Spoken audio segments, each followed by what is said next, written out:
द्वितीय वर्ष BA semester 3 अनिवार्य हिंदी प्रश्नपत्र 3 इकाई 3 प्रश्न 12वां।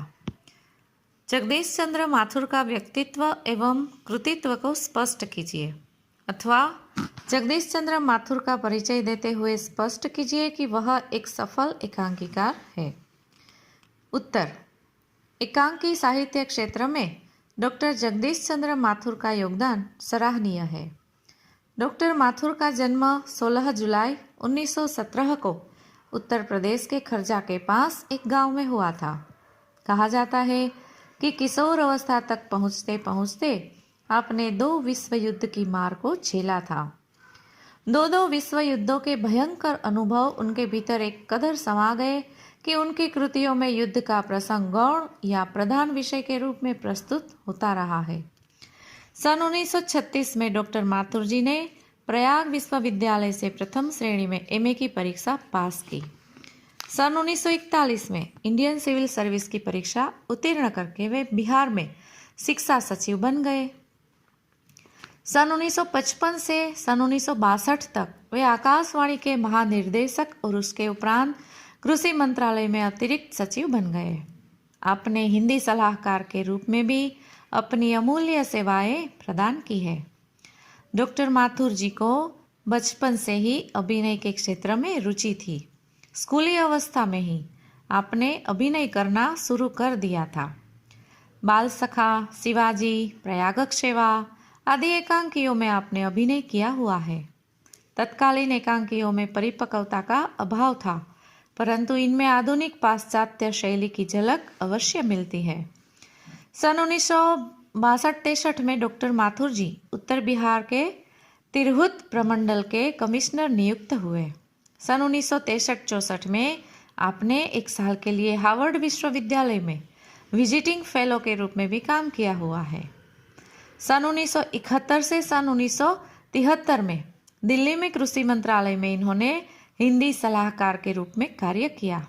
14 मई 1978 को हृदय गति रुक जाने से दिल्ली में इसका निधन हो गया। डॉक्टर जगदीश चंद्र माथुर हिंदी के प्रथम एकांकीकार हैं, जिन्होंने रंग अन्वेषण की प्रवृत्ति से प्रेरित होकर विभिन्न प्रयोगों द्वारा हिंदी एकांकी साहित्य को नवीन आभा से मंडित किया है और नया पथ तैयार किया है।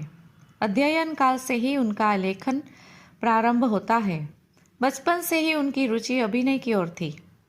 भोर का तारा में संग्रहित सारी रचनाएं प्रयोग में लिखी गई। यह नाम प्रतीक रूप में शिल्प और संवेदना दोनों दृष्टियों से माथुर जी के रचनात्मक व्यक्तित्व के भोर का तारा ही है। इसके बाद की रचनाओं में समकालीनता और परंपरा के प्रति गहराई क्रमशः बढ़ती गई है। व्यक्तियों, घटनाओं और देश के विभिन्न ऐतिहासिक स्थलों के प्राप्त अनुभवों ने सृजन में महत्वपूर्ण भूमिका अदा की है। माथुर जी के एकांकी जीवन की यथार्थ संवेदना को चित्रित करते हैं। व्यापक परिवर्तनों का प्रभाव मध्य वर्ग पर ज़्यादा पड़ता है। आपके पात्र अपना स्वतंत्र व्यक्तित्व एवं चारित्रिक विशेषताएं रखते हैं। इन विशेषताओं को चित्रित करने में आपको पूरी सफलता प्राप्त हुई है।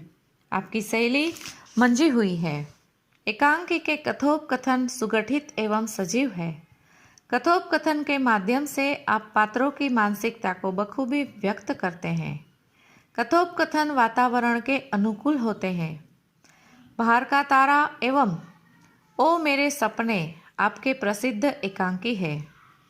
अभिनय की दृष्टि से आपकी एकांकी बहुत सफल सिद्ध हुई है और रंगमंच क्षेत्र में अपनी अमिट छाप छोड़ गए। आपकी प्रमुख रचनाओं की सूची इस प्रकार है। नाटक है कोणार्क, शारदिया, पहला राजा, दशरथ नंदन, रघुकुल रीति आदि। एकाकी संग्रह है भोर का तारा और मेरे सपने आदि। संपादन प्राचीन भाषा नाटक संग्रह और नाट्यालोचन है परंपराशील नाट्य।